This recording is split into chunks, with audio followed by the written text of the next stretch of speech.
Cool. Okay, and we're live. Over to you, buddy. Morning, guys. Hope Morning. all where you are. No, it's looking a bit chilly where Emil is, but no. Good morning. Stay strong, brother. Stay strong. So what I want to have a chat about today is the idea of fear. And though it's usually thought of and used as a complete negative, how you can make it your friend, how it can be a positive. And to be really succinct of it, in my opinion, massive benefits of experiencing going through fear is it highlights the things that, at least to you, are of importance. Not necessarily are important in themselves, but to you they're important. And it help kind of drive you to going to where you want to be in life, things you want to do in life, whether it be career, social, pleasure seeking, or just time alone. I think the really important thing about fear is if you're experiencing things such as, say, anxiety, to be one of many things, or the FOMO, the fear of missing out, that is like the go-to phrase that people kind of actively wear as a crown of honor. It can be a positive. It's not always a negative. Now I understand the negatives of FOMO can be that it's information overload to the point where you don't do anything at all. That is understandably a very true and real concern. But the massive benefit of FOMO is that there are ways, I believe, that you can maximize FOMO to actually show you what you actually really want to do in your day in life. So I kind of want to just kind of have a chat with you guys, spitball, see what you thought about this, and obviously just kind of get your POV on it. I know there's a nice little saying that Tim Ferriss, I remember reading it in his book many moons ago. I wrote it down and saying, what we fear most is usually what we most need to do. And now this was kind of directed to work sort of thing. So how to stay focused in your line of work. If there's certain clients you just dread calling back, it's probably because it's a big call. Maybe getting some bad news and it could potentially lose the business, or potentially it's very good news. And even with good news, people can be fearful of success, for example. And so I often feel that is one great indicator and reason why fear can be used as a positive, or can be used positively, as long as you identify and then act on it. Also kind of want to talk about, I think obviously I understand kind of getting a bigger picture why fear has, and probably continues till the end of humanity or until we become fully cybernetic, has been basically of massive benefit to human beings on a very, very basic level. If something's red and hot, don't touch it because of fear of being burnt, damaged, harmed, killed. We talk about fire and early humans, things like that. And those humans that survived in understanding these things there's something with 4 legs, it's rather large, it's known to eat other, animals. It's probably best I stay away from it. Very, very simple, but things like that in the reptilian part of our brain, which kind of like instinctually is understand. That in itself is great, and that can still apply to modern day. For example, don't step into the street if there's big 3-ton vehicles charging at you. Wait and look until there's space.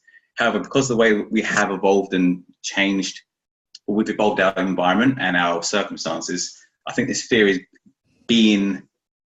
it's occurring because we're still experiencing external stimuli triggering these responses, like something causing a stress, but where we're misunderstanding, instead of just staying away from it, we should go, okay, we've got a fear of maybe a meeting, something simple as that, a meeting, a presentation,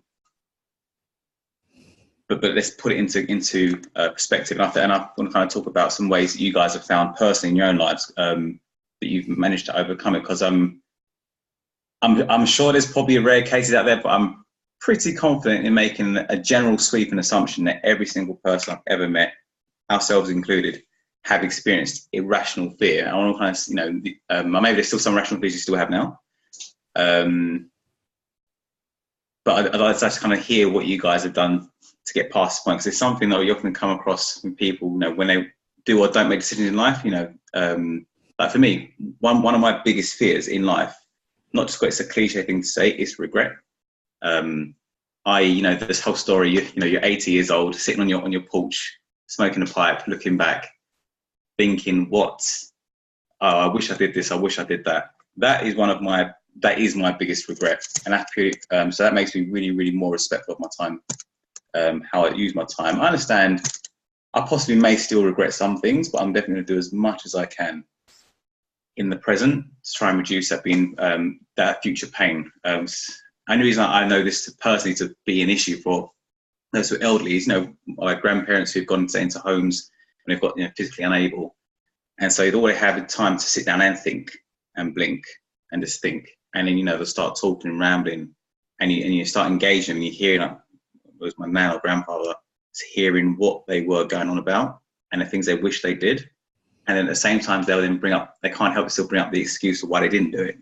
And so that's something I want to avoid, because you can see the pain in the eyes. Sometimes it brought my nan in particular to tears. And it says, I don't want to ever go through that. So that is a massive fear of mine that I think is a useful fear, because I can then use it, acknowledge it, and then be able to hopefully try and prevent that future issue from occurring. But I'll kind of drop it off there. I just want to hear you guys 2 pennies worth, 2 cents. Yeah, let's see what your thoughts on that. See what you guys.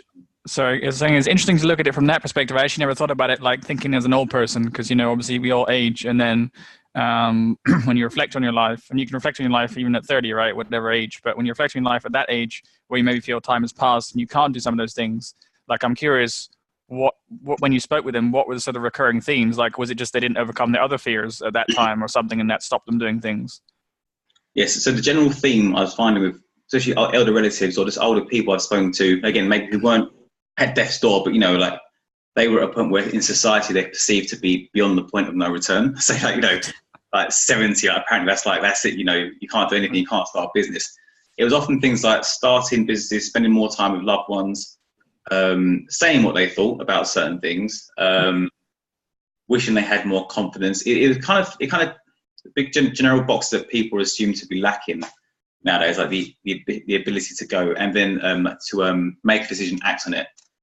But the one that does seem that I think mattered the most was time spent with loved ones. It's definitely something that I didn't fully understand at the time, because I was still at the point where like most young people, you think you're immortal, you're not even thinking about death really.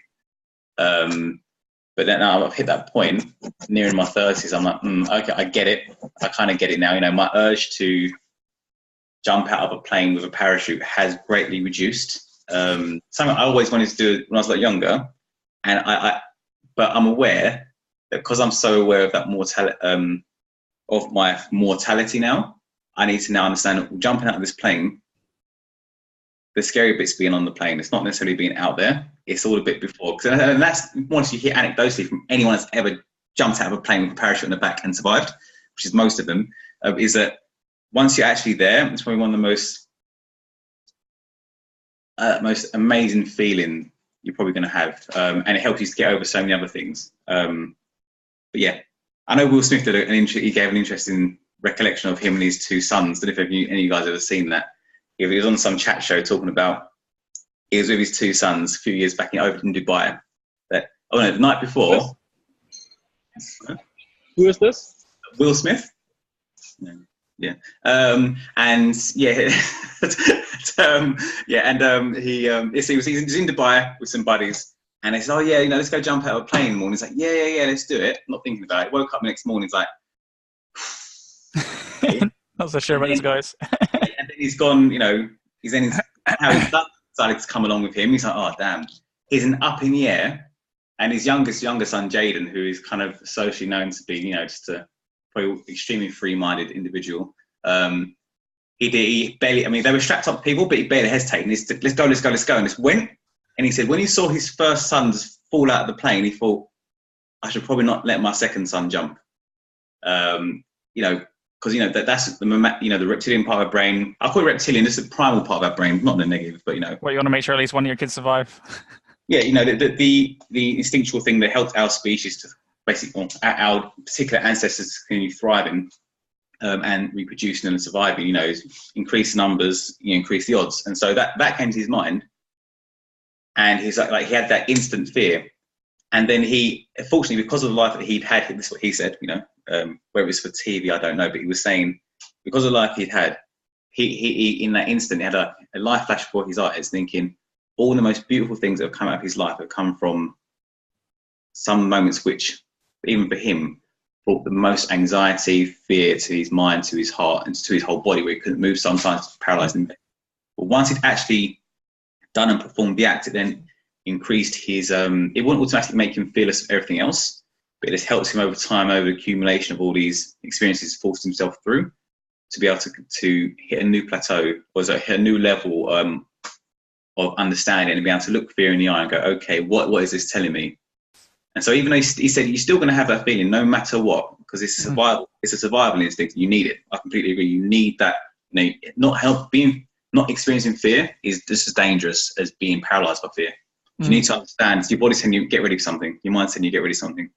But then he said eventually when he then jumped out, and then he turned around and he saw his son, because they're all strapped up to guys, like people, because it's like their first time ever doing it. He'd never done this before, so it wasn't like he'd done it before he knew, you know.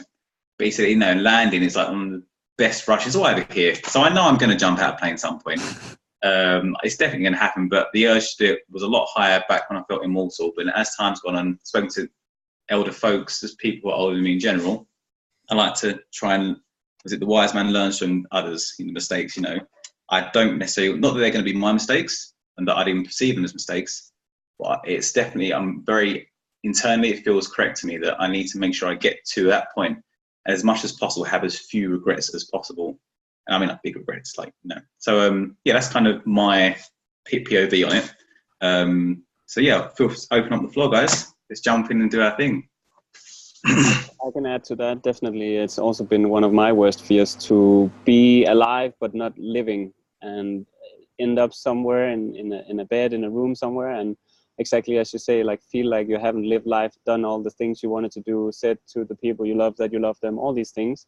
And I was kind of supported in that idea when I read some studies a few years back where they interviewed a few thousand people on their deathbed, and they asked them the exact same questions. And it was very similar to what you're saying, like the most important things that they would regret was not spending more time with loved ones, not saying to the people you love that you love them, not travel to that destination you always wanted to go to, just literally living your life, basically. So ending up at the deathbed and not having lived your own life, but having lived the life of the society wanted you to live, or live the life of your parents, that your parents want you to live, or someone else, instead of taking control of your own life and doing exactly what you wanted to do. And I think that's probably the biggest regret most people have.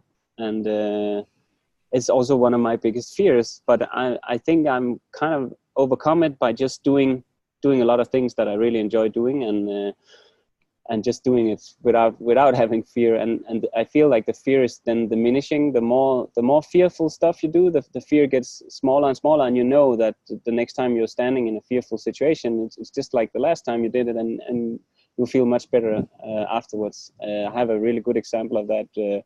When I was probably at the worst in my whole life, I had really deep, strong anxiety. I was working a job I didn't like. I had a business. I was overrun completely by the business, and I was studying at the same time. I think I told this already.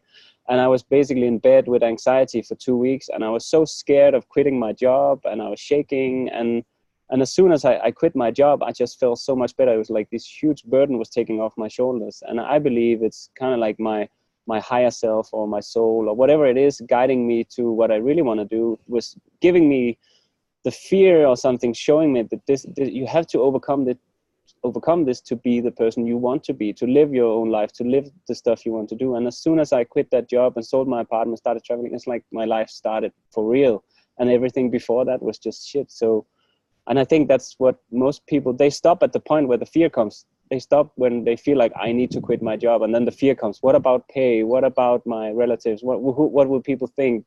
How am I going to get a new job? How am I going to get money? All these things. And then they stop, and then they live in that for the rest of their lives, which is such a pain in the ass for them and for society, because they're not experiencing their full potential in whatever. It could be art, or it could be something that they would develop. It could be a lot of things, but they're never even touching on the full potential because they're stopped at the first fear point. And so for me, I would say for anyone at that stage, just trust that everything will be okay. And the fear is actually a guide sometimes for it's like a catalyst for something better waiting on the other side, most of the time.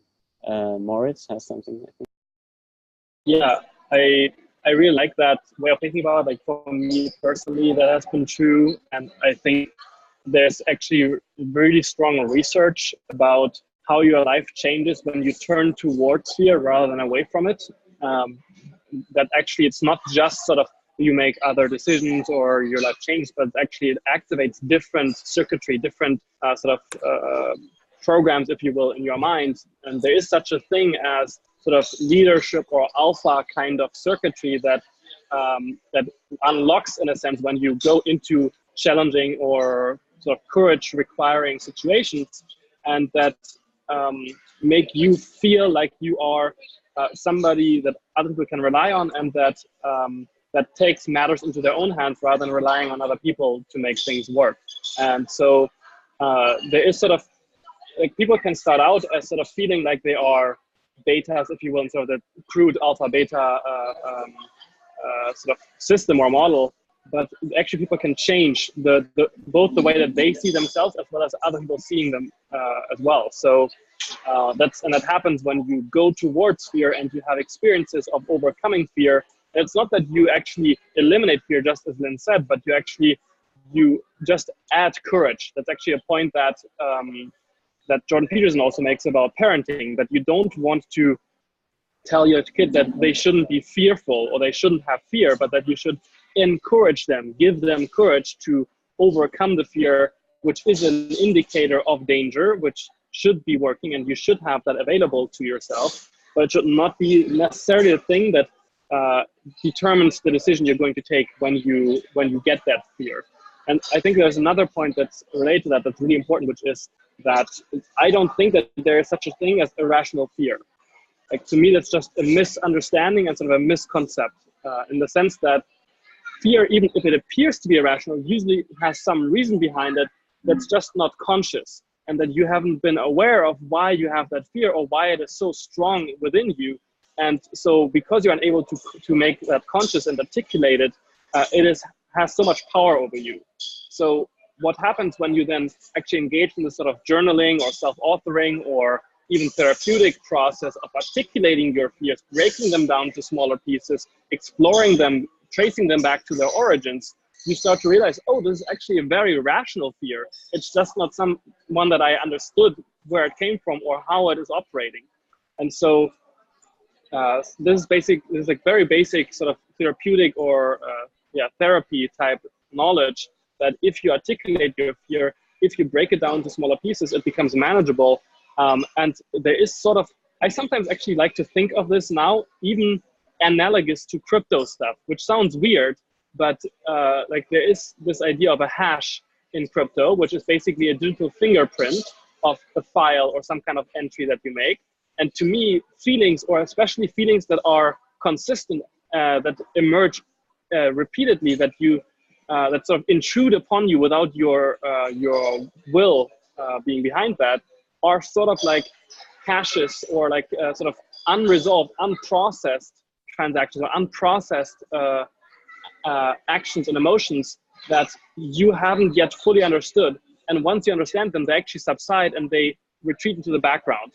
And so for me, whenever I sense in myself some fear that I can't place or can't find the origin for, I engage in a process of sort of exploration of that, not shutting the instinct off, but sort of staying sort of calm, waiting for stuff to emerge, and then either writing stuff down or talking to somebody or that kind of stuff. And it's sort of engaging in the creative process of processing the emotion so that I actually get some actionable insight from it that allows me to make decisions and take action on something that will move me forward rather than paralyze me.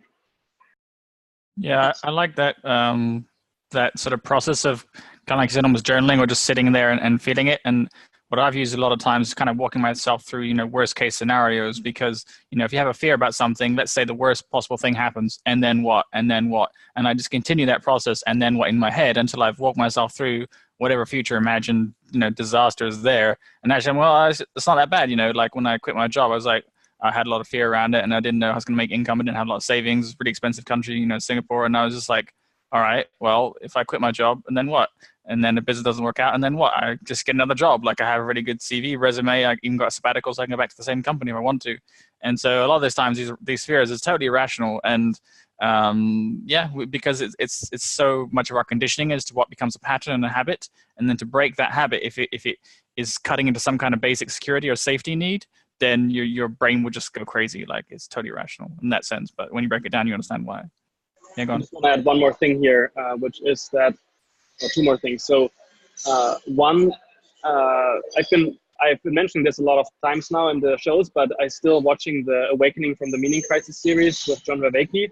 And one thing you in a recent episode talked or touched upon was that the Stoics were the first ones that figured out that you can actually separate the event from the meaning. And so like when you experience something, you have a choice what meaning to assign that experience, and it's not the same thing. And so that's basically your ability to say, okay, something is happening here that I'm not in control of, and I can choose to give it a different meaning than what my immediate emotional response to that is. So that's one important thing. And then the other thing that Lynn touched upon, basically sort of what are the deathbed regrets that you would have if you were to play your life forward and just continue to live it as you are right now. That's sort of it sort of talks about the principle of living your life from the end backwards, which doesn't mean that you're like Benjamin Button and you're getting younger as you sort of go toward death or birth or whatever, but it's basically about engaging in a process of figuring out what are my ultimate concerns, like what is it that I really, really, really care about on the deepest level, and what am I about? And then with that in mind, you can restructure your entire life around that thing, that ultimate concern basically, and have sort of over time a process by which you prime your mind and your whole body with that sort of thing that you want to do or want to become or want to be, and then you become more perceptive of things that would add to your pursuit of that, because your mind is sort of completely primed on that direction. And so it actually like really on a brain level unlocks perceptual doors in a sense which weren't open if you don't do that process of really figuring out what you want very deep down. I've got a good morning, everyone. I've got a an analogy or a something that might allow some of our audience to relate to what you've just said, Moritz, because I think it's a really good point about living your life from the end backwards. So I'm going to relate it I'm going to relate it to sport, because I think it's something that we probably all have in common at some point or another. And it's about golf, because you guys know I love golf. And it's about how people learn to play golf, and it's succinct with how most people play their lives. They start off playing from the tee to the green, and actually the best players in golf, they all play from the green back to the tee. They start at the very end point and they figure out everything about the focal point at the end and what's important, and then they work backwards. And Tiger Woods is a great example of this. His dad taught him to play golf. 6 months he spent on the putting surface. So just to give a story that some of our listeners might be able to relate to, starting with the end in mind is so easy to forget. And so I really like that, Moritz. It makes a lot of sense with what Lynn is saying as well, and I can relate it to my own story, like finding out what is your worst fear. And in Lynn's and my case, it's not living life to the fullest or having regrets at the end. So when you figure that out, then if you just take simple steps every day to make sure that you do live your life and you do the things that you love, and you do tell your loved ones that you love them, and have these special moments of presence and connection and all these things, which is basically what I'm doing a lot of lately. So I think I probably couldn't have done that without figuring out what the worst fear is. So yeah, going to the end goal, imagining ourselves old, finding the worst fear, and then working from that, it makes a lot of sense. That's a really good one. And the thing about that as well is I know that I'm very clear of myself that, well, I try to be real because I'm very aware that I'm probably not going to get everything, if that makes sense. Because you're forever changing. Like, I know things I wanted 3 months ago, so I want now can be different to what I wanted when I was 21. And though they say your brain hits peak maturity at 30 and you kind of just like go from there, I'm very aware that things will most likely continue changing my wants and needs. But that's why I can only deal with it day by day. And as long as I'm hoping that it's kind of like a punt, I guess, in some sort of regards, because I don't know. But when I am fortunate enough to make it and don't get hit by a bus, I make it that far, and I'm just, I'm able to, I'm there, I'm looking back, live that life, chew on some wheat, just sit on that bench while sun gazing, obviously. I'll be able to just, think, okay, at those times when for the years of my life, I was present. I was present. I think it's the big one. As long as I'm present in those moments, and then in what I wanted those particular times, as long as I don't cause any particular harm to myself, well, unless that's what I want, but let me not go down a rabbit hole. So, you know, as long as it doesn't seem to, but it's, to me right now, it feels good. And, you know, and it's my assumption of what future Lynn would want. I'm going to do my best to do it. And again, some things will be out of my control, hopefully not too many, but I try and stay stoic about it and go, you know what, that's not what, I'm not concerned about that per se. Lynn, I've got a question for you. Have you been skydiving? No. Are you going to go skydiving? Yes. I really wanted to go when I was younger, and I wanted to do it for years and years. Like when I was young, like, yeah, like proper adrenaline junkie, little case of skateboard. I used to, which is extreme, right? Obviously, a bit parkour where I could, when I found out about what that was, and martial arts, like fighting. I was raised in an environment where having prolonged adrenaline spikes was normal. And it's kind of found when I moved from that into the working world, my time doing such activities were limited, because I was starting to think, oh, you know, what if I injure myself and I can't get to work and I can't earn, and all this stuff happening. So I found myself slowly backing away from those things, which then made it even harder to overcome things that then came. And so when people say, you know, a strong body means a strong mind, i.e. going to the gym or doing a sport can help get you to a point of being even more productive if you like work, that's because it's got to be something to do with regards to you're overcoming constantly on the physical. So if you're getting used to it and building that habit in, there's got to be some sort of way that then translates to the brain. But yeah. So yeah, I will be skydiving at some point, Rupert. Have you gone? I've done a skydive, yeah, and just like you said, you know, I mean, for me it's a bit different because I've spent a lot of time in the air, and I don't mean on a commercial plane, so it was way less stressful. In fact, I would say it was, you know, way within my comfort zone. Even doing it, I've only done it once. Question: Did you pull any poses? Mate, yeah, I was. Yeah, of course. You had to. What else are you gonna do? Actually, I went with my mum, and she was incredible. I was really surprised. Like, it was basically almost in her comfort zone. I'm sure she was probably hiding a few things, but it's the same thing. Like, you get, I had 1% of what my mum had. I get to the door and I already know I'm going to be okay. Like, I don't have that fear. It's within my comfort zone, even though I'm not a professional. But that's because I've spent a lot of time in the air. You probably spend a lot of time working with fear as well in your life, creating the life. Can't hear you, Emil. Oh, sorry. That's all right. I can hear you now. Better now? Yep. Yeah. I just wanted to say that Rupert probably spent a lot of time in his life working on his fears, and in the end, that will create more confidence in whatever you do. It's kind of like, again, when we go back to energy, fear is also an energy, and it's draining your life force by putting all your life force into that energy. And most of the fear is in the future or the past, and it's not really in the present.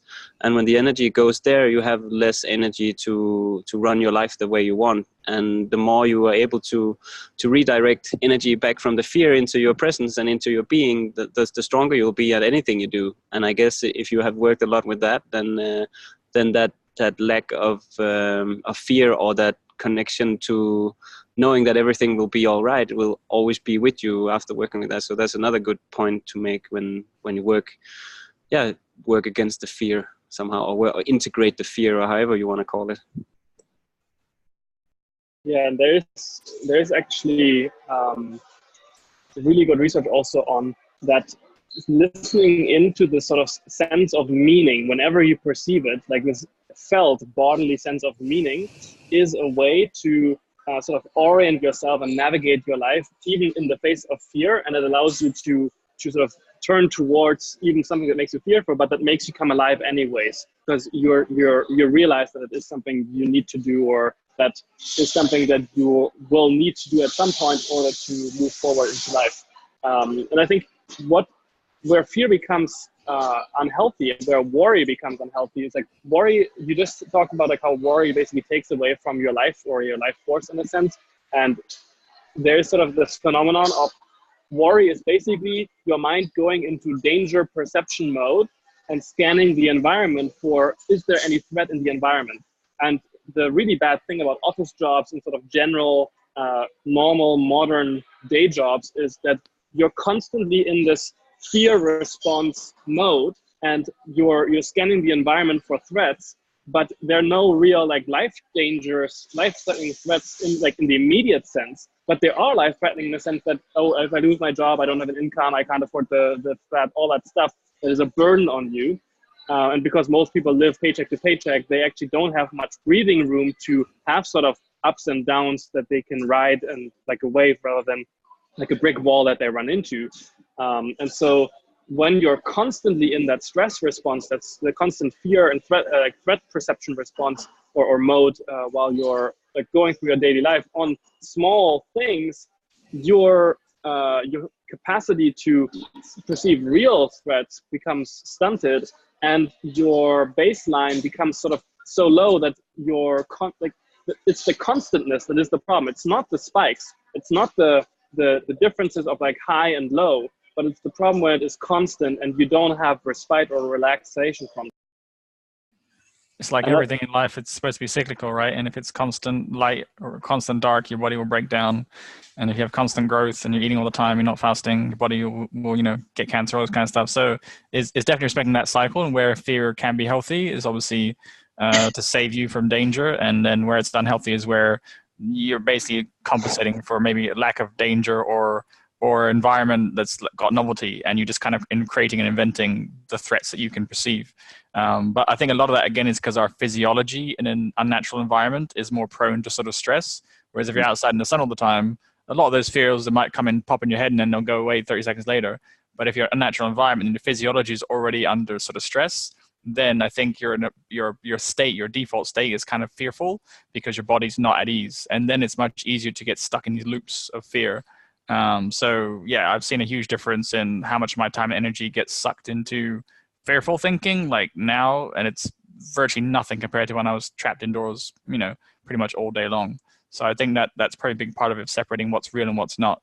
And I think the thrill seeking or thrill chasing is kind of another way to compensate for this sort of lack or dullness in a sort of day-to-day environment, because life just isn't that interesting. It's pretty boring in that sense of like the routine, the habit, the commuting, You pretty much can predict what's going to happen day in, day out. And so people look for something like a holiday or a thrill chasing kind of event just to kind of insert some danger or some, liveliness into their lives. And I think that's also a dangerous path in terms of addiction, to seek that thing to compensate rather than addressing why are you seeking that out. Like, I think I used to seek a lot of that stuff too, more than I do now, because every day is just amazing. And I'm like, I could skydive, I could not. If someone comes away tomorrow and offers to take me, I'll do it. Like, someone came up to me a few months ago in Thailand and offered me mushrooms, and I just took it. But I didn't, think about how I need to go seek out all these things. I just take what comes to me, kind of thing. And if you're in a good space and life has lots of novelty anyways, then I think that's maybe something to think about in terms of why fears come, where they come from, and our sort of default physiology, which how we handle stress. I also want to add a thing about fear, which I find quite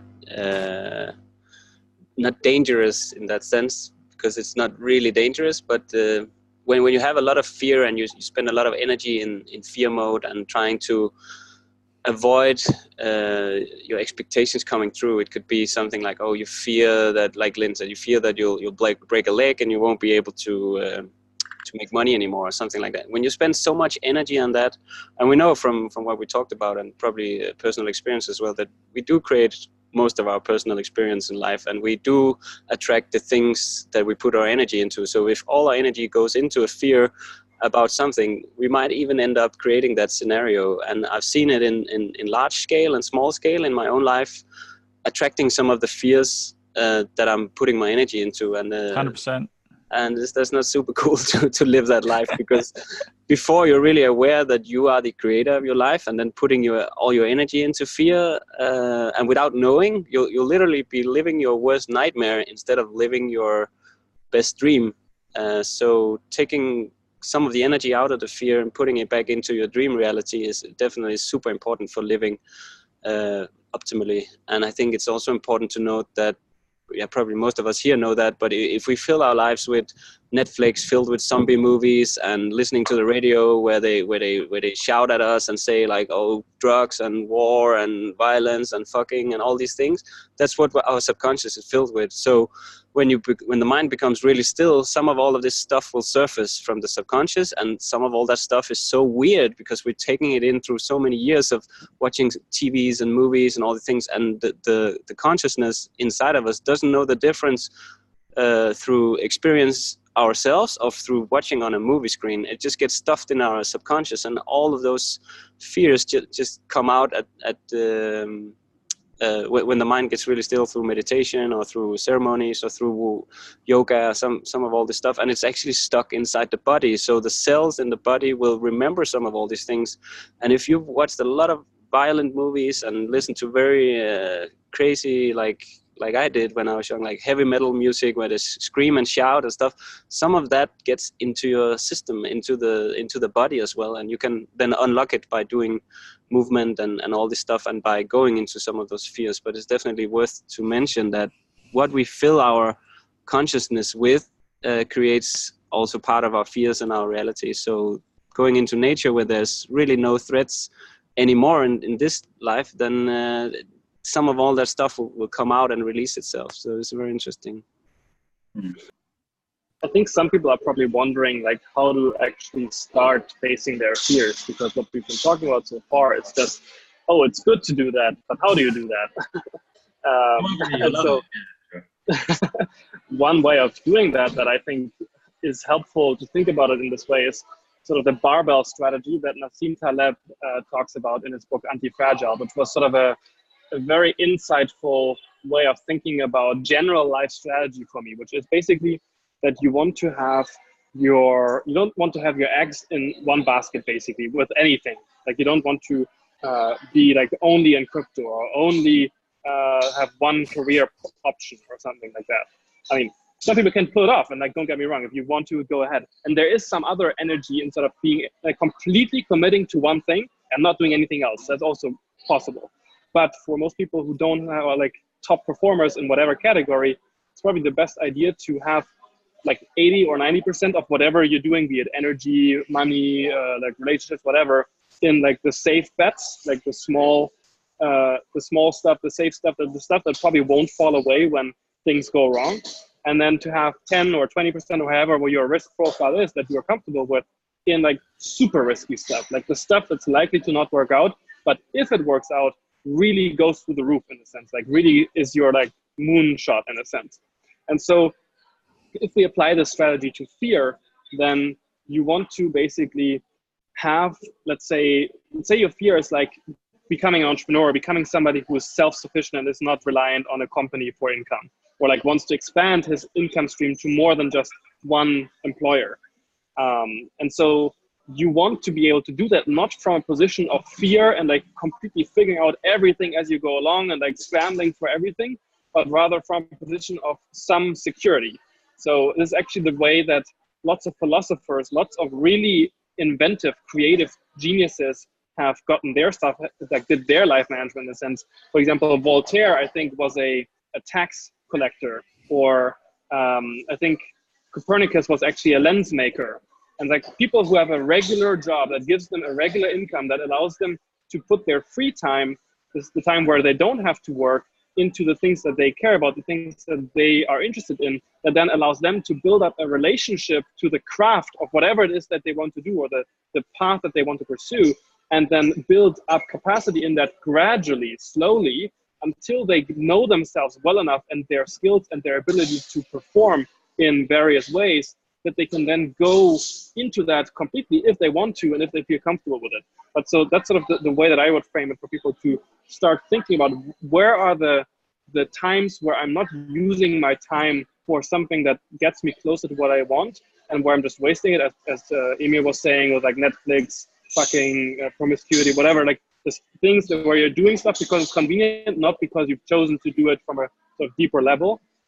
And then to use that time for higher value uses, and to find some way of providing for yourself an income that gives you some security, even if it may not be like your perfect choice of career.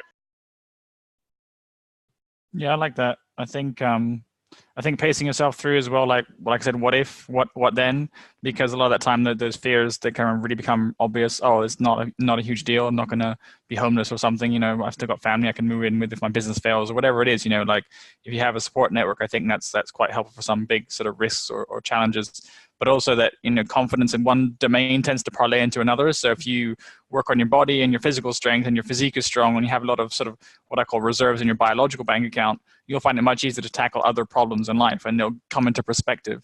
And this is why people that spend a lot of time in the army with crazy levels of, you know, conditioning, they come out into the world and everything's kind of easy for them in that sense. It's just like the fears that normal people have, they don't have, because like, you're kidding, right? You know, I could have died several times, so this is nothing. Easy in many respects, very, very difficult in others. Well, exactly right. So you've got different challenges to work on. So that just shows that fear is all relative to like what you have seen, you know, the extent of what you have pushed yourself to. But just something as basic as going to the gym or having like a daily consistent exercise routine, you know, starting the day that way, feeling powerful, you know, certain yoga poses and other power movements, essentially breathing movements, that all puts you in a state of like, yeah, real power to take on the day. And if you're starting every day with, you know, shitty food, shitty cereal, shitty sugar, like, you know, your body's in a weak state, and then something stressful happens to you, you got no buffer for anything. You're just going to go into this frenzy of imagining all the worst outcomes and then hiding in the nearest corner for the day and hoping your boss doesn't come over or something. Like, and typically one bad decision leads to another, doesn't it? Yeah, it's cumulative. Exactly. So either you're spiraling up or you're spiraling down. And I think that the default conditioning, because of education, is so poor, we don't put enough emphasis on like conditioning the self, right? And so Stoicism is a great example of like how you condition the self to become stronger, you know, through denying it certain things and just through conditioning. Like, you know, I've done with fasting and other things like sun gazing and just in some ways hitting other limits, and then that reflects back in other ways. And you didn't know it was going to happen like that. It just kind of worked out because you put life in perspective that way. So I'm not suggesting, you know, you go and try and test death every day, but there is definitely easier ways of building up to that, the barbell strategy of like putting yourself through more and more stress, you know, to what your body can handle, so it's not overwhelming, but you're choosing the stress instead of waiting for it to find you and then reacting to the stress. And that's the key difference. Yeah. That's the key difference for sure. And like, it is sort of like manipulating a balloon, you know, like a balloon has a sort of certain circumference. Like you can actually blow up the balloon and increase the capacity that you have if you like put in more air, but that is sort of it's very difficult. It requires a lot of energy in a sense. And so, but if you sort of poke into the balloon like a bit here, then it goes out here in a sense, like not really, but it's sort of like it has a certain capacity and you can pressure it, but then you would get close to it bursting. And so you sort of have to be close to like the limits that it can stay safe in. And it constantly moves around you. So it's sort of like water as well, or like the whack-a-mole type stuff. When you play whack-a-mole, like you solve one problem here and then another problem comes up here, and then you solve this problem here and comes up here. And through the constant sort of solving of problems and then new problems becoming more relevant or more important or more urgent even, you build up that capacity, and over time the capacity builds up for you to be at a much, much higher level. And also to put those problems in perspective, you don't need whacking all the moles. Sometimes they just go away, or sometimes they're not important and you don't need to give it any attention, and then your energy's freed up. Yeah. Lots of times now, like I see a problem, I take a note of it, and it solves itself like in the next couple of days. And it's like, oh, I did that. Yeah, exactly. Just by walking through the event, sometimes that, like I said, in your mind, you can just neutralize that fear. So yeah, I think it's good to talk about practical stuff, like what you've worked on, guys. Like for me, I think Stoicism and fasting has been huge in my life. It's just one of those weird things that just transferred into a lot less fear in other areas generally. And I think on the other side of fear also, there's a lot of very, what I would call supernatural or magical things about life that we don't really get to experience because fear kind of holds us in a very small box. So yeah, I think some stories are useful, kind of how we've gone through that, and how people can start to think about that. I think like sun gazing, for example, there's so much fear around it because people say you go blind, like you'll lose the sense you need the most in the world to navigate, right? If you can't see, how are you going to even get out the door, and never mind go to work? How are you going to feed yourself, clothe yourself? So like, I think that a lot of fears get blown out and also exaggerate generationally, and then not even questioned. So it's just like gets passed down, thousands of years, that becomes a default. But actually, just like fasting, if you look into the tradition, there was thousands and thousands of people doing this for thousands of years. So our bodies can't have changed all that much in this time for it to become something so deadly. There's got to be some context we're missing.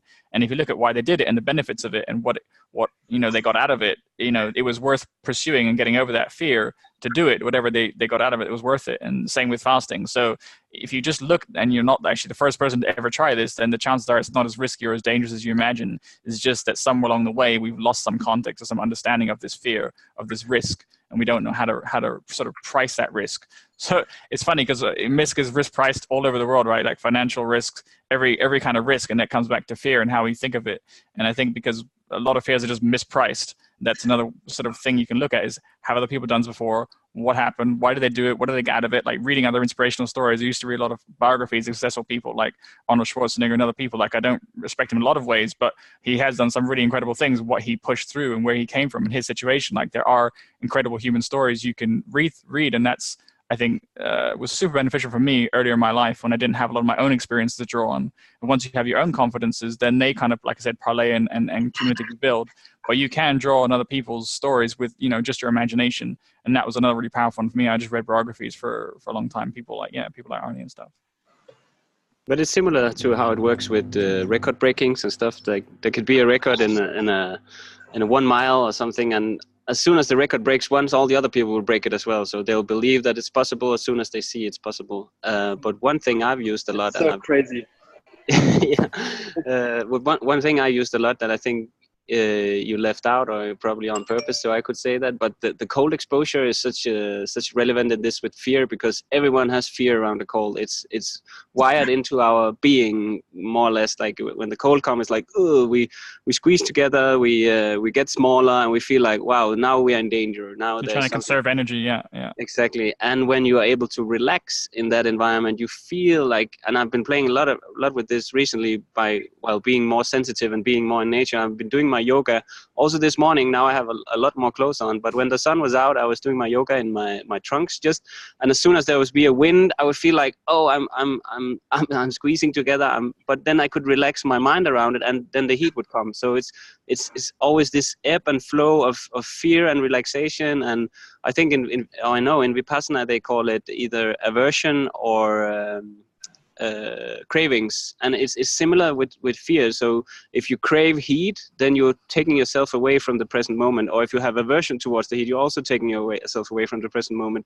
But if you're able to stay in the present moment and accept the fear as it is, see it for exactly what it is, like see the true reality see the true nature of reality in the exact moment. And you can do that with cold as well, and you'll realize that it's kind of like a muscle that needs training.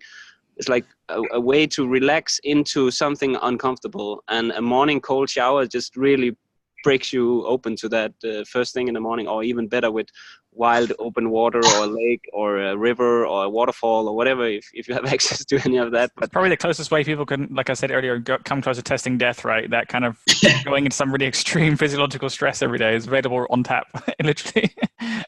That's true. It reminds me of when I used to fight, like training for martial arts stuff.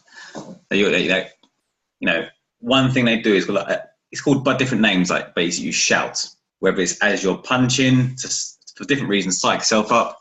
Some studies have said to, there's always a study, right? They said to it can increase strength because it enhances focus on when you shout, or when you key up, you roar like a human's roar, as you're striking, kicking, punching. And I find since I've been doing cold showers, Rupert's like 10 days nice one, mate. I've managed to persistently do it now for just over a month. Adding it on at the end because I want the variance from hot to cold. I'm liking that, but I can't help but roar. And my girlfriend's always like, "Shut up! Just they was gonna think some weird stuff's going on." But it's when my wife tells me loud, I just roar twice as loud, and then she doesn't bite suddenly. My previous roaring.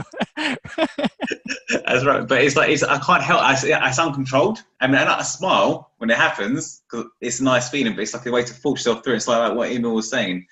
That is definitely a great way, probably an easily accessible. Like we were saying ages a little while ago as well. But, turning that tap that way a little bit, the faucet that way a little bit. I'm desensitized to it now, guys. Honestly, like I'm having a cold shower and I'm like, cool. So I'm standing under almost the coldest setting, or pretty much the coldest setting. I'm like, shit, I need to move around because I don't feel cold. Like, I'm like, where's this sensation of cold gone? Where, you know, I'm supposed to be feeling something, and like it's hitting my back, and I'm like, feels fine.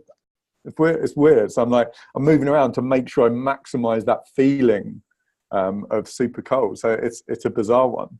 Is that or it's because you're living in one of those super nice flats in East London where this cold setting is actually still kind of warm? Yeah, so that as well, mate. I don't know.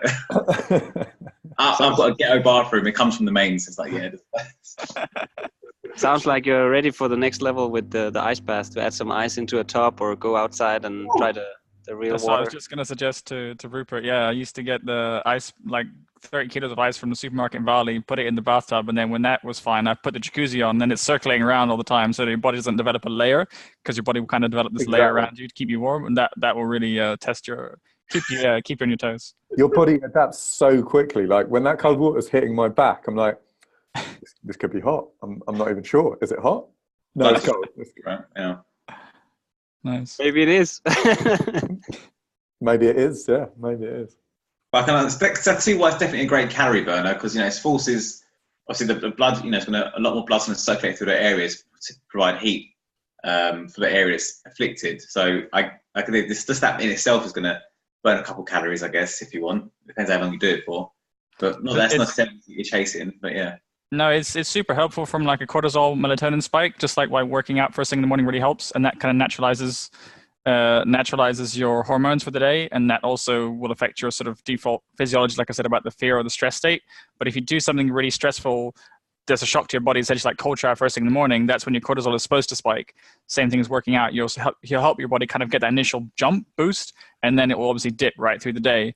And if you don't get that, then, and a lot of people have problems with sleep and their cycles are kind of messed up anyways, then if your hormone cycle, cortisol, melatonin is out of balance, you're not able to deal with stress as well, and you'll just be kind of constantly triggered by small things. So it's actually good to induce that first thing in the morning, you know, as long as you're healthy enough to take a cold shower, and some people probably aren't, I don't know, but I think for men it's generally easier. And yeah, when you do something like that and you build up that sort of muscle, it's just like that muscle that builds, just like when you work out, and then everything after that becomes easier in a way. And yeah, you've kind of built you're realigning yourself with your circadian rhythm. So I think that's super helpful.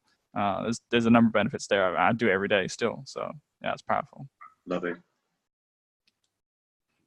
But yeah, I think apart from like, how do you start integrating that? I think find people maybe who inspire you, like I said, either like books or even like people in your network that kind of have, you know, gone through something and like inspire you. You know, you can find podcasts like this one, but obviously there's, you know, a ton of people probably in your life. Even you look around, like old people, like my nan went through the war and did some crazy shit in her life, and I'm like, damn, you know, you just didn't expect this from this old lady. So there's really there's really inspiring stories all around you if you tease them out.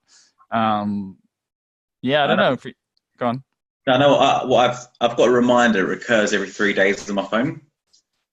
Says try one thing that I can't remember it verbatim. One second. It's do one thing that scares you every day. There we go. Nice little Tim Ferriss line. There we go. I thought, let me put in my diary, which recurs every 3 days. And sometimes I don't get it when I do it, because I don't feel like I've encountered anything that necessitates it.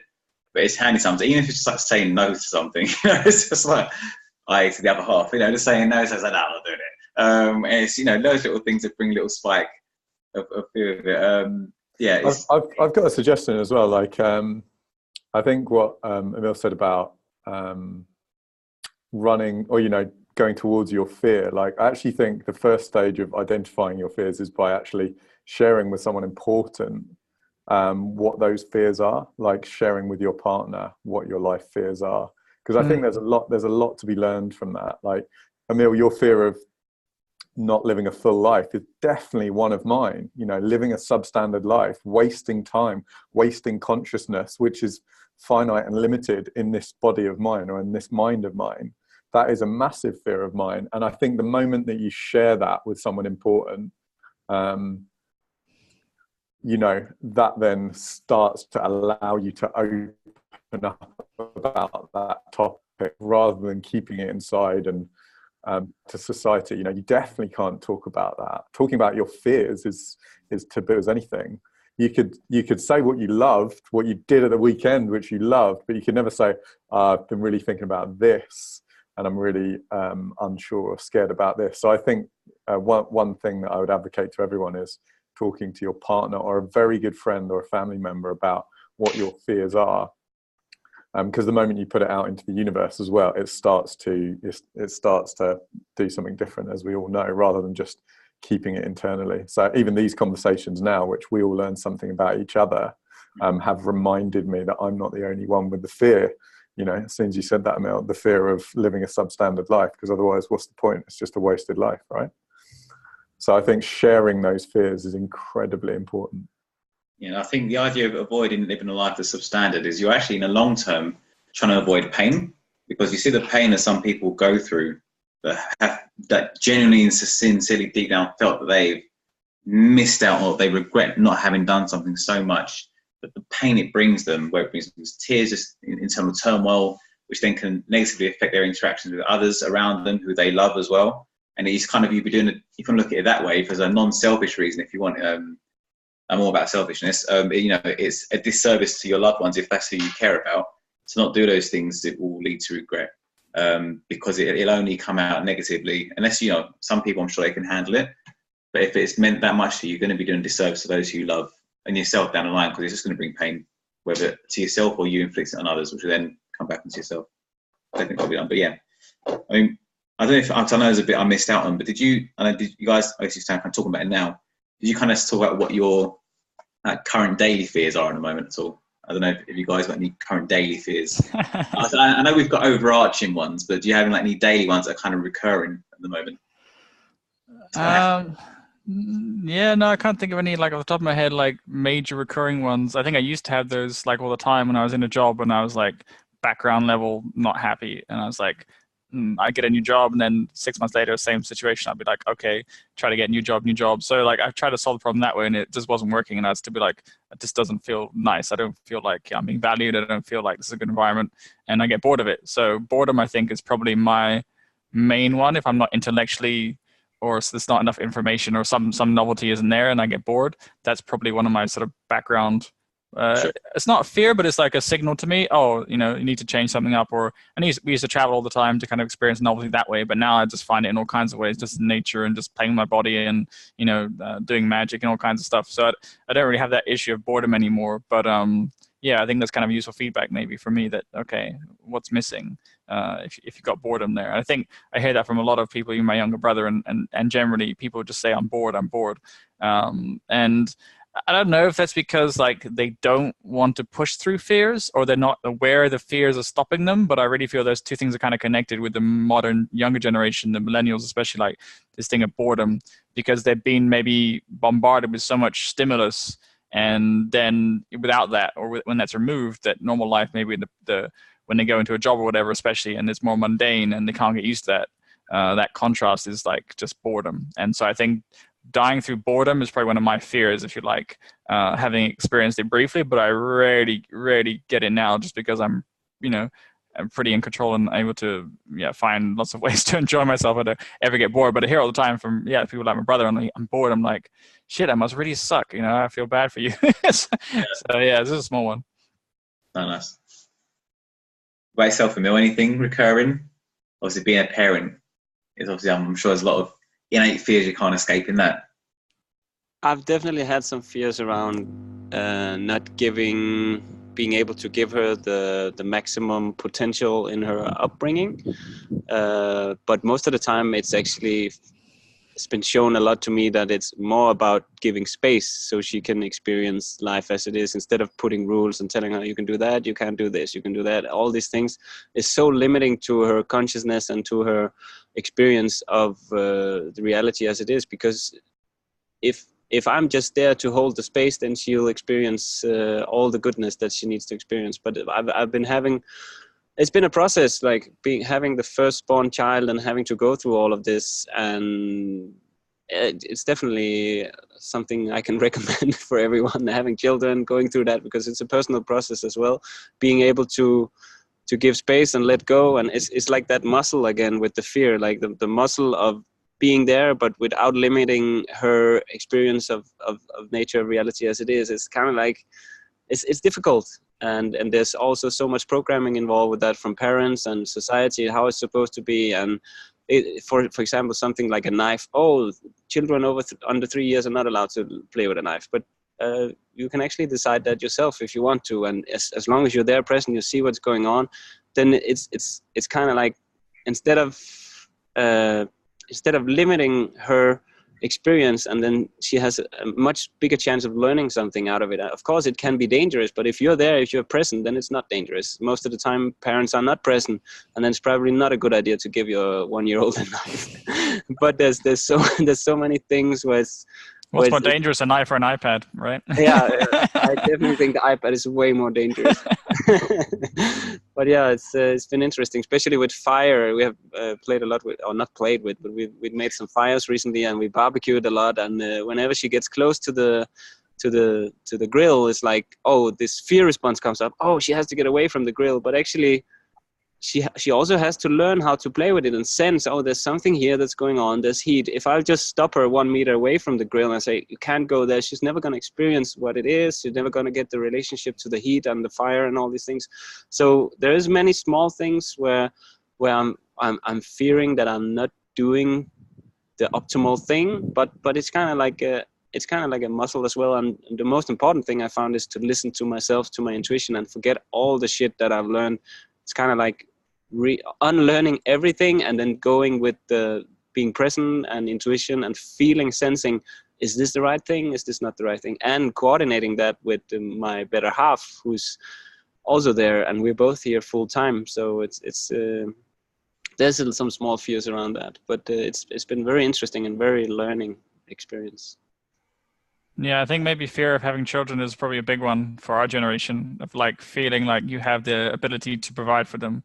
So I'll just come out and say that probably I haven't had kids yet because I haven't felt like in a stable or abundant enough place to bring them up in. And there's just so much happening in the world, right? So like I've got more than enough on my plate. Like a lot of people have kids for the wrong reasons, like to see the relationship or something, or to like, it's just a phase of life. Like I bought the house, got the mortgage, now I'm having the kids. Like it's just like a very pattern, routine existence to get handed down. Your parents say, when am I going to make me a grandparent or something, like, typical nonsense programming. So like, forget all of that. But I think, like you said, having a kid can be super, just a beautiful part of life that, they teach you, you teach them. It's like a cycle of life. And if you don't experience that at some point, am I missing out? I don't really know.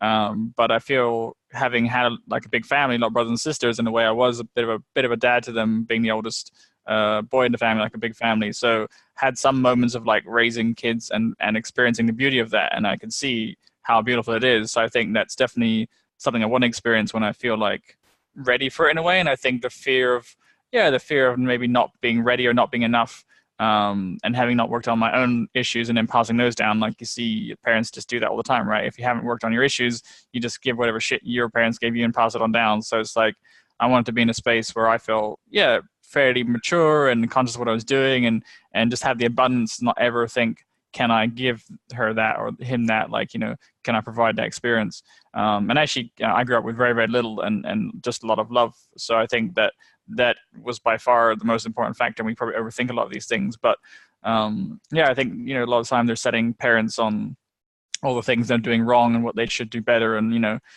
it's more of a time thing and a presence thing. So I feel like it's something I'd love to do, but I don't know how to make space for it in my life just yet. It's something I'm still navigating. So. Yes, the last thing you want is to have one and then regret. Well, to not be able to give it all your love and time and attention. I mean, you can have backups. Like I do believe having maids and nannies to do some of the chores so you can sleep and enjoy your own life is totally fine. I don't see any issue with that. I don't have any guilt with that, but I don't want to have like the state raise my kid in a school because I'm busy working to pay the mortgage. Like to me, that's just, I would never have a kid in that scenario. Not me either. Am I the only one in the group who has any kids? Yeah, Dan has 3, I think. Dan, yeah. Yeah. But generally, I think for our generation, I mean, it's typical you get married later anyways, and you tend to have kids later, right? That's the sort of trend of society. But I think, the fact that life costs are quite expensive, and then you're always busy, and it just seems like to put your kid through school, traditionally, all this kind of traditional costs and way of doing life, it doesn't seem to be much time left over for having time with a kid. And so, yeah, if both parents are working and all those kind of things, I'm just like, I don't really see the point of that. Like, and like I said, I'm not really missing anything right now. So I'm not like, oh, I need to have a kid or something is missing. But it is a beautiful part of the cycle of life. And I think maybe for guys it's different as well, because guys can have kids into their whatever 50s, 60s, 70s. And this is another thing on like aging and kind of like what you said earlier was interesting. It made me think a little bit. Like we were saying, look at life starting from the end. And that's something that's actually really hard for me to do, because I don't think about aging and life the same way as everyone else. So when everyone thinks about aging and life in the end, you know, you imagine maybe 80, 90, you're making a pot tea indoors or something and moving around a bit creaky. Like, I just don't know what to imagine from the end. Where am I at the end? I don't know. Like, it's 2150, 2250.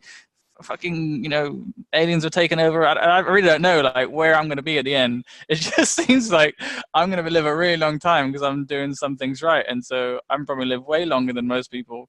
And so it's hard for me to approach it from that perspective. But I definitely think the way I think about it is if I died tomorrow, make the end tomorrow, and then was happy with everything as it worked out. Like, yeah, I actually could die tomorrow quite peacefully, quite happily. Think that, you know, there wasn't much that I would change, like all the bad things, whatever things I had to work through. You know, it didn't take too much out of me, and I got a lot out of it, having worked through some of those issues, like to get to where I am now in a good place. So I think that's another way of doing it if you struggle to imagine where you are going to be at the end, because I really struggle with that one. Well, I think that's more or less part of a Mark Twain quote. I think it's also the fear of death follows from the fear of life. So a man who lives fully is prepared to die at any time. I think that's more or less the gist of it. And it's a powerful quote like that one. And that's more or less what you just said there. And then that's living in the present. So that's completely, and that's a great way to overcome fear, is by living in the present. It's cracking on. I mean, you know, if you want to think of a way we're going to be in the future, you know, obviously, as the way you're going, it's going to have to be when the sun eventually extinguishes itself. So if you think years. That's good. Or becomes a red giant, and you know, this infrared rays is a pretty good thing to give off as well. But that could be a way to, you know. But I kind of imagine myself melting into the earth at some point. That's kind of how you'll return to the earth, anyways. But like merging with it in a way, and I feel that a lot with magic sometimes, and staring at the sun and using fungi and these really like billion-year-old intelligences that you just kind of gain some merging, you know, with that consciousness, with that intelligence. And then, I don't know, at some point, maybe you don't need your body as much as you thought you need it right now. Like, you know, right now I'm still quite attached to my body, and I still obviously, you know, try and look after it and things. But I feel, yeah, there's many levels if you look at like what yogis get up to and how they choose to sort of voluntarily end their lives sometimes. Like, I feel that's sort of maybe a point you reach in your life where like, yeah, I'm ready for the next sort of adventure where my conscience is going to go after this, and you don't identify with the body as strongly anyways. But yeah, I think the fear of death is very closely linked to the fear of regret, and that you'll die maybe not having lived. So like, obviously you have sort of visceral fear of death, like if you're being stalked by a tiger or a lion or something, but very few of us have that. That is the, you know, main issue today. But the fear of death of like, everyone talks about the common sort of fears, you know, fear of public speaking, fear of death. I don't know that I have that at all anymore. It's just gone, because also I don't identify with myself and my like my name, and I don't see myself as British, and I just, all these kind of labels of who I was, they've already died. So like, what is left? What is actually left is just some bit of consciousness that could probably survive without the body in some other universe or fashion or form. And when you go into other dimensions and using magic and stun gazing, you kind of see into these worlds a little bit of like, oh, there's just way more of me out there than there is in here in this body even. So it's just like, what actually has died is just all the things you thought you were. And again, that's a form of death people are very scared to experience, because they don't know what else they'll have to hold on to. Like, they'll probably go crazy at that point if they don't have some way to you know, remember some label or whatever. They just can't function. So I'm not at that point yet, but I definitely can feel how that is for some people, if they, like schizophrenics and people that kind of lose that identity of who they are, and then they struggle to function in the world. It's just a different way of perceiving. So yeah, it's a bit of a ramble, but I think the fear of death is a huge one. And the fear of public speaking is the next one. It's actually bigger than death for some people. It's interesting. I've thought about that one. Like, what is it that's the issue there? And I think it comes a lot down to, like, again, the sort of tribal conditioning. If you stand up and say something and it's not accepted, or you're in a tribe and potentially there's some rejection, the worst thing that can happen to you is to be sort of cast out by the tribe, because you're much more vulnerable by yourself. You can't hunt, you're not protected, you're basically much likelier to die. And so anything that puts you in the limelight, or you have to say what you actually state and mean and think, and then the chance of that not being agreed or accepted, and there's some conflict there, and that would lead to you being somehow, not part of the tribe, or you lose your status or something, like that's a huge risk for people. So stepping up and doing that in front of a bunch of strangers shouldn't make any difference to us. Like, we're still our lives are gonna be the same day the next day, but there's something very ingrained to, like, not speak out too much, keep your head down, just make sure you're conforming and part of the tribe and safe. And the herd mentality is everywhere today, right? Like, people are so scared to step outside of the herd mentality. And I think a lot of these fears stem from that. It's like, what if, something happens and suddenly I've stepped too far outside of the circle, I can't get back into the herd, and then I'm screwed. And I think, especially when you start to go off the grid a little bit and, mess around with cryptocurrencies, and, you don't have a credit card and you can't book a rental car and certain things like this, like, you realize, there are some interesting in-between ways of living. It's like, I can't only imagine how, like, illegal immigrants live when they're in a country and have no credit card or no bank account, and they're just living, hand to mouth. Like, it's so interesting that the different experiences that people have, and then obviously the people that struggle to just feed themselves. But I think a lot of these fears, if you look around you, what your ancestors went through, what other people are still going through in the world around us, like, it kind of puts a lot of it in perspective. And then what is death? Like I just said, this sort of theoretical thing, I'm wondering, like, what is the end? And there's nothing there to really be scared of for me. Like, the only thing that I guess I'm scared of is having to be alive in a body that's, like, sick or, like, diseased. And I've had major issues with health, like, I didn't really appreciate my health for a long period of time. So I've had moments of, like, glimpses of what that's going to be like. And that was enough to, like, really turn my life around in a lot of ways and go towards health a lot more. But I think that's something I fear for other people maybe that I care about still. And that's a big fear that kind of grips me still sometimes. And I'm like, whoa, where did that come from? I feel like I got my health really dialed in, but for a lot of people, they're just on their own journey, and it's different bodies, different experiences. You really can't help everyone or know what they're going through. You can only offer from your experience, but that's still a big fear for me, is like, if you had to be alive in a sick or a diseased or aging body. And I think that's generally happening now, because what I've shared about a lot, posted on Facebook and stuff about the trends about health and things, you see that people you love and care are going to be affected, and there's just not much you can do necessarily for everyone. So you look after yourself and your health, but to be in a world where people are not sick, or people are sick and diseased and not healthy, that's also for me a little bit like, I don't really like the sound of that. I don't know what can be done to change that, but all the trends seem to point towards, people getting sicker earlier, dying earlier, getting cancer earlier, like all kinds of weird epidemics and diseases. So I would say that's sort of my biggest current fear, or just like uncertainty, unknowing where is that going on a global level? Because I travel all the time, I've got friends all around the world. I see it kind of happening, and I see, there's ways to mitigate it, but not everyone has the sort of sovereignty or the awareness to even think about the basic stuff.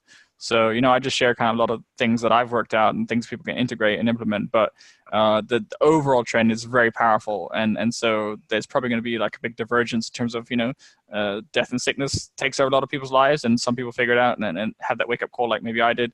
And then they can stay healthy and keep getting healthier. So that for me is definitely my biggest sort of fear or like doubt, in that sense of like how to help other people. And for myself, like I don't see an issue because everything I'm doing seems to be working really well. So I don't know about you guys, how have you had that thought or that feeling? How do you deal with that? How do you come to peace with that? I can definitely relate to that because my life has been a lot like living outside the system, having different thoughts. And it's not until recently that I started to speak up to the people I love have always heard my thoughts. But when I meet new people, I've kind of had my head down because I know I have different opinions. I live in a different reality, so I can't really share them. And I probably had some fears around not being able.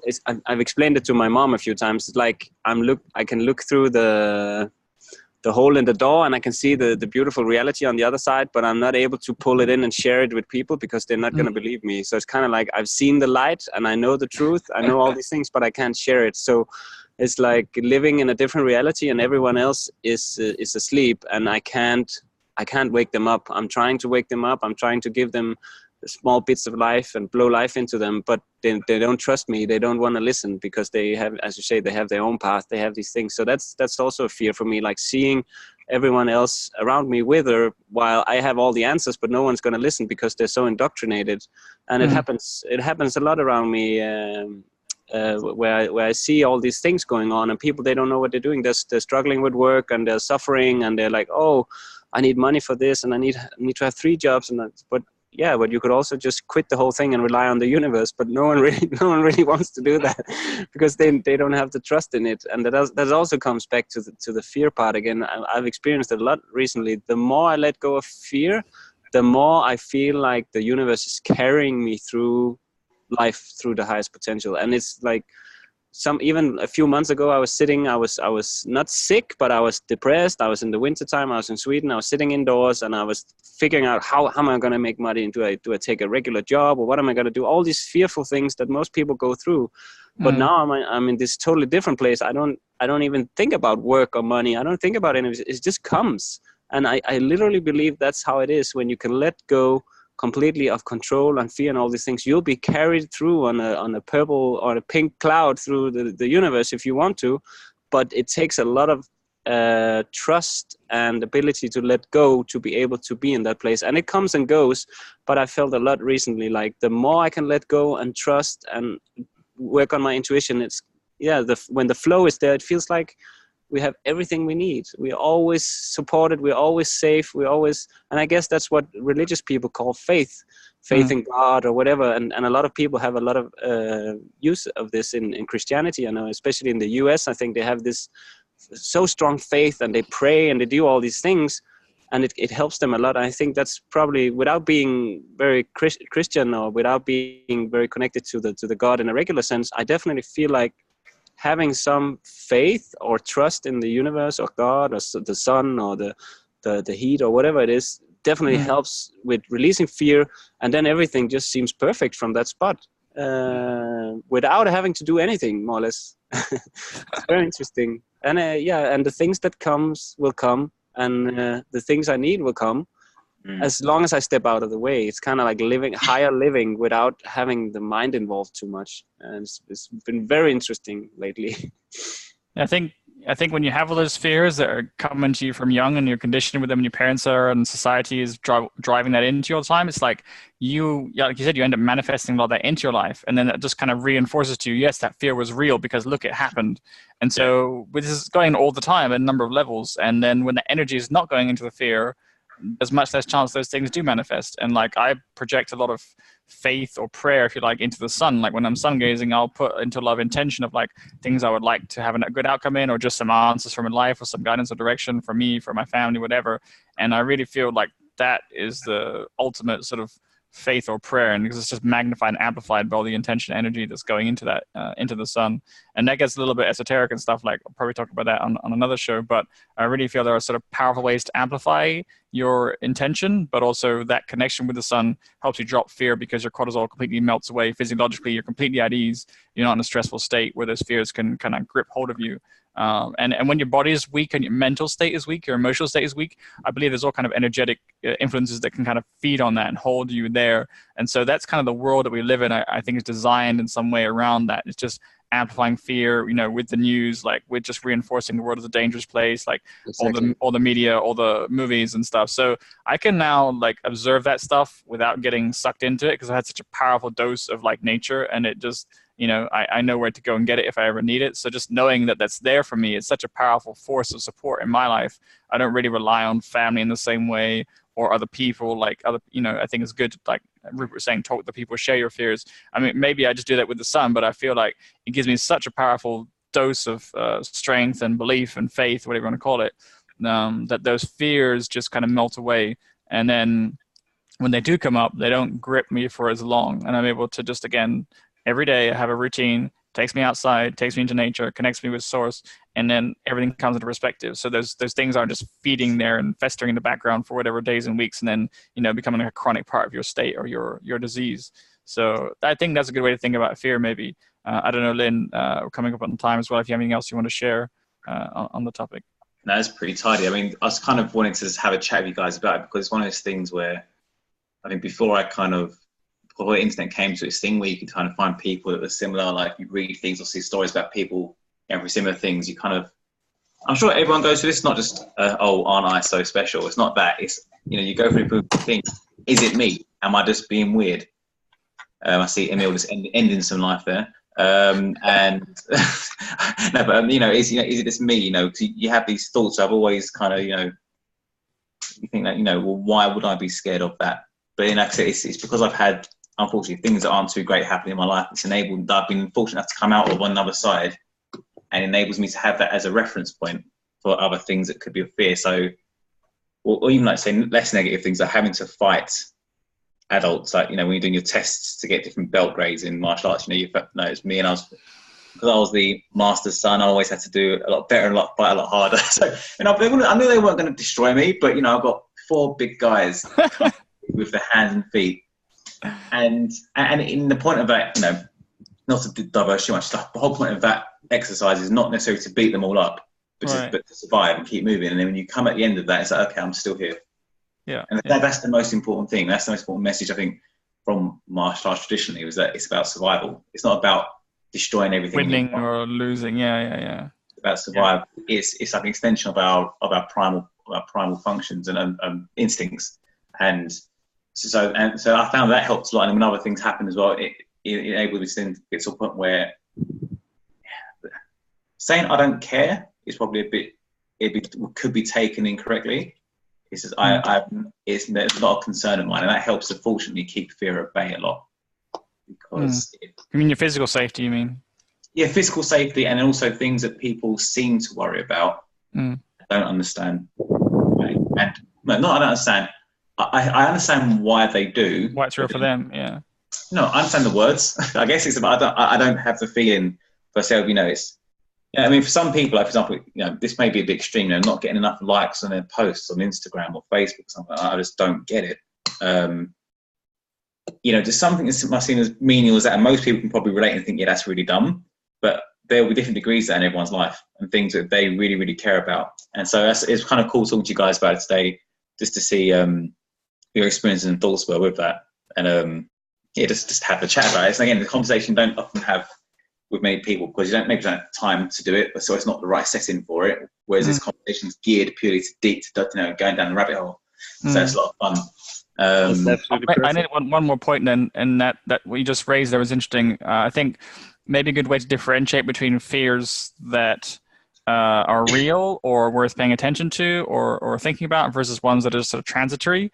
A lot of it is based around self-esteem in a society where we live constantly surrounded by social media and comparing ourselves, and a lot of these fears arise from just weird places of programming. If your self-esteem is good, then I think a lot of these sort of weird fears just kind of fall away, and that frees up so much mental energy and space, and you're feeling good and confident in yourself. And so things you can do to build self-esteem and confidence, maybe another show, but we've talked about a lot of it, right? Like building confidence in your body, feeling physically strong translates into other confidence in other areas. And generally that principle, it's a good one to live by. But if you have, I think probably most people could ask themselves that question today, what's your self-esteem like out of 10? And if people didn't have to tell anyone else and they can just internally answer that question to themselves, that gives them a real good level of, okay, this is where I am. What does it take me to get to, a 3 or 4 or 5 or 6 or a 10? And who are the people I know in my life who have that, who are examples of that? Because just seeing it's real, again, gives you the belief that it's real, possible to get there, even if you don't know how to get there for yourself. But I think self-esteem is a whole other topic, but it's sort of key to this fear thing, because a lot of fears are based around poor self-esteem, and therefore having to kind of fit in and belong and conform and, not speak out and not being sure about yourself. Are you going to make it, if people don't agree with you and that kind of stuff? So that for me is the last thing I want to share. Nice. Cheers, guys. That's great. Cool. Anything else? No, I'm good. Awesome. All right, we'll end it there. I'll start the recording. You all have a good day. Emil, we can have a little chat if you like. Cool. But yeah, I'll hit the record button here. So yeah, great show, guys. See you next week. See you.